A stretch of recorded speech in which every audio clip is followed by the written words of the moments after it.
За улсын хурлын зарим гишүүд байр суурийг илэрхийлж байгаа бусад гишүүнийг элтэд шүүмжлэх хэлсэн үгийг нь шунгуулах ийм одоо хандлага ажиглагдж байгаа. За улсын хурл бол өөрөө хууль тогтоох, дээд эрх хэрэгжүүлэгч байгууллага. Нөгөө талаас их хяналтын чиг үүрэгтэй.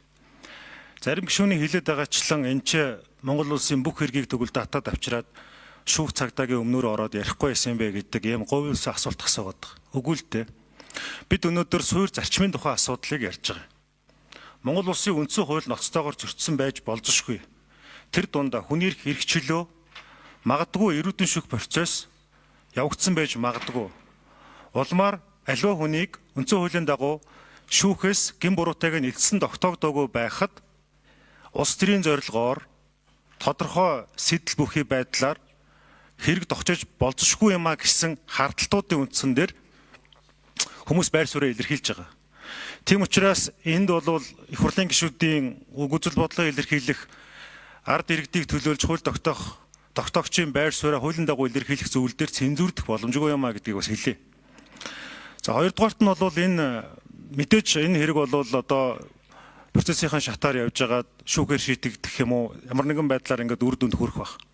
Тэгэхээр нөгөө талд нь иргэдэд ялангуяа залуу үед ямар айдас байгаа вэ гэхээр үзэл бодлоо чөлөөтэй илэрхийлэх, эвэлдэн нэгдэх, жагсаал цуглаан хийх энэ асуудал чинь сүүлийн үед бол асар том дээсэн дөрөөн дээр орчод байна. Үзэл бодлоо илэрхийлэнгүүт тэр хүний хувийн амьдралыг нь ухдаг, ямар нэгэн ноото зүйлийг гаргаж ирдэг, эсвэл бий болгодог. Улмаар тэр хүнийг нийгмийн адгийн шаар мэтээр үзүүлээд үзэн ядагдах тэр нөхцөл байдал шахаанд оруулангуутаа улс төрийн зоргийг нь мохоодог. Улмаар үзэл бодлоо илэрхийлэх тэр эрхийг нь хязгаарлах гэсэн энэ халдлагууд явж байгаа.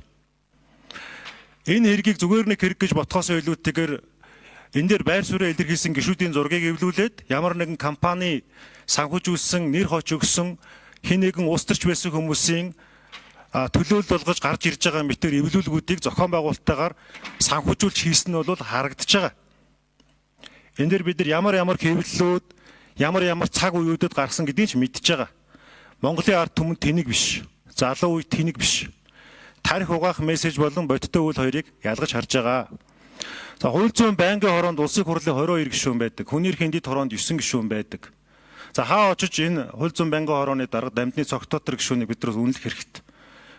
11 сарын 20-доор тэр эрүүдэн шүүхийн эсрэг тэр сонсголыг зохион байгуулсан. Араас нь ингээд байнгын хорооноос одоо шийдвэр гараад ажлын хэсэг гараад явж байгаа.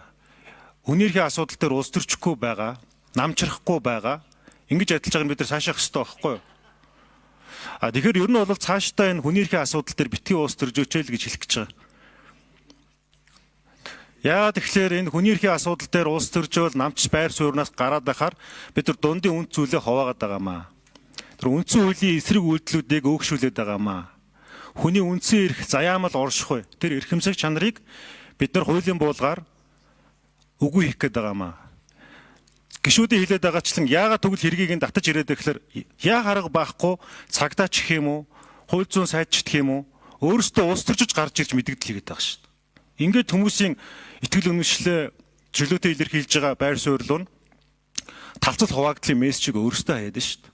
Тийм учраас энэ дээр хаана бодох ёстой л гэж бодож байна. Энэ бол зөвхөн нэг хэргийн асуудал биш, сүүлийн үе зүй тогтол болоод байгаа асуудал. Өнөөдөр ямар нэгэн байдлаар шүүмжилсэн хүн шууд маргааш нь хараар бодогдож байгаа. Одоо нэг хоёр гишүүн хажуу сууж.